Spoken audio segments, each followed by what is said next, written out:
행신을 제가 가족 여러분과 본인에게 하나님 말씀을 전할 수 있는 기회를 줘서 영광스럽습니다.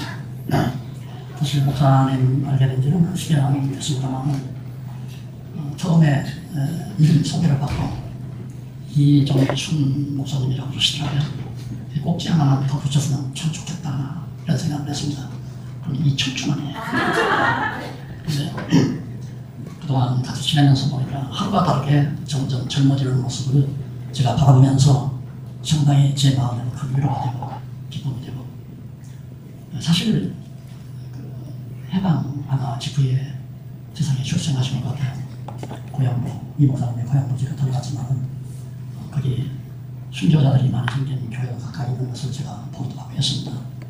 근데 전혀 신앙이 없는 이 시간문에서 장성으로서 정말 모든 걸 박차고 하나님의 부르심을 들어서 오늘날 목사가 되셔가지고 교회를 개척하시고, 또 형제분들이 많은 목사님들이 또 나오고, 또 손자들 가운데서 아들들 가운데서도 목사분들이 많이 배출돼서 복음을 위해서 일하게 됐다는 것은 그 어려운 시기에 하나님의 크신 계획이 없이는 도저히 있을 수 없는 일이라고 저는 생각을 했습니다. 사실 이 목사님의 생애는 초년에 6.25 동란을 겪으면서 모든 시련과 역경이 많이 있었으리라고 생각합니다. 세상이 너무 또 험악해서 살벌한 일들이 많이 벌어지기도 했고요. 그런데 80년 동안 살아오시면서 두렵지 않게, 여기 보면 우리가 낙심하지 아니한다는 말씀이 있습니다. 한 번도 낙심하지 아니하고 줄기차게 신앙을 지켜오면서 진리를 지켜오신 목사님의 생애에 칭찬 박수를 보내고 싶은 마음이 간절한 것은, 하나님께서 이미 정해놓으신 종이시기에 권능에서 붙잡아 주셨다고 하는 생각 때문에 공감을 가지고 박수박수를 보내는 겁니다. 사실 목사님은 영원 전 하나님의 계획 속에 있었던 것 아닙니까? 세상 만물을 창조하기 전에도 하나님의 계획 속에 이미 정해져 있었고, 바로 이 시대에 태어나게 해서 이 시대를 배경으로 하나님 여호와 경외하기를 배우면서 줄기차게 살아올 수 있도록 하나님께서 붙잡아 주셨다는 사실입니다. 사실 80년 동안 그 가난과 나라의 아픔과 혼란 속에서 인생을 살아온다는 건 그래 쉬운 일이 아니죠. 그러나 하나님이 붙들어 주셔서 이겨내셨고 급기야 진리 안에서 참 평안을 얻게 된 겁니다. 80세 동안 가지고 사신 몸은 육신의 몸입니다. 겉사람이죠. 이 사람은 우리 조상 아담 할아버지가 또 할머니가 어리석은 짓을 해서 에덴 동산에서 쫓겨날 때 하나님께서 입혀가지고 세상 밖으로 쫓겨낸 육체의 옷입니다. 육신의 옷. 조상이 입고 나왔기 때문에 우리들도 입을 수밖에 없는 몸이어서 우리 이 목사님도 그 옷을 입고 80년 동안 살아오셨습니다. 그래서 겉사람은 날로 후패해져 가지만 거듭나고 중생하게 하신 하나님의 귀한 자녀 속사람은 날로 새로워져 가기 때문에 낙심할 필요가 없었다 하는 얘기입니다. 과거 같으면 몇십 년 전만 해도 80이면 호백발 할아버지로서 움직이기도 잘 못하고 벌써 제사상 사람이 됐을 겁니다.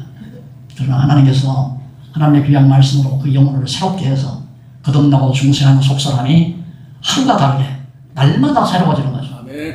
목사님을 자주 만나 뵙지만은 한 번도 슬퍼하거나 괴로워하거나 낙심하거나 두려워하는 모습을 제가 보지 못했습니다. 항상 사명감에 불타고 하나님의 말씀에 뜨거운 열정을 가지고 있고 하나님께 쓰임받기 위한 준비 과정을 철저히 거쳐가는 목사님의 삶의 모습을 볼 때마다 곁에 있는 저 역시도 새 힘을 얻고 나는 때가 많았습니다. 그래서 어쩌면 이달을 저에게 부탁해 주신 줄로 생각을 합니다. 정말 이정춘 목사님은 속사람이 꼭지 하나를 더한 청춘 목사님이십니다. 한참 젊은 날 사명감에 불타고 소망에 불타고 새 힘에 정말 풀풀 타오르는 뜨거운 열정으로 지금도 하루하루를 살아가는 모습 보면 아마 고선들 또 형제들 신지들에게도 귀감이 되시리라고 생각합니다. 남은 여생 귀 하나님께 쓰임받는 종 되시기를 간절히 소망하면서 목사님의 건강과 하나님의 쓰임받는 종으로서의 여생을 뜨겁게 사시기를 당부드리면서 오늘 말씀을 드립니다. 감사합니다. 기도하십시오. 자비로우신 하나님 아버지, 이 시대에 필요한 인물이기에 하나님께서 창세전에 준비해 놓으셨지만 이 시대에 기행하게 해서 민족의 아픔을 겪게 하시고 가난 속에서 헤쳐나오게 하시고 하나님의 귀한 복음의 말씀으로 여생을 헌신케 하셔서 오늘날 창대 교회를 세워줘서 많은 영혼들을 주 앞으로 이끄는 귀한 권보기가 되게 해주셨습니다. 하나님 아버지여, 그 영혼 거듭나게 하셔서 한참 지금 성장 과정에 있어 세임을 허락해 주시고 남은 여생 얼마가 남았든지 간에 여생 동안 낙심하지 아니하고 강하고 담대하게 복음을 위해서 진리를 위해서 투쟁하는 귀한 종으로 붙잡아 주시옵시기를 비우며 오늘 이 즐거운 날을 맞이한 친지들과 목사님 네 분에게 한없는 평강과 기쁨과 마음의 영화를 허락해 주시옵시기를 비우며 예수님의 이름으로 기도드립니다. 아멘.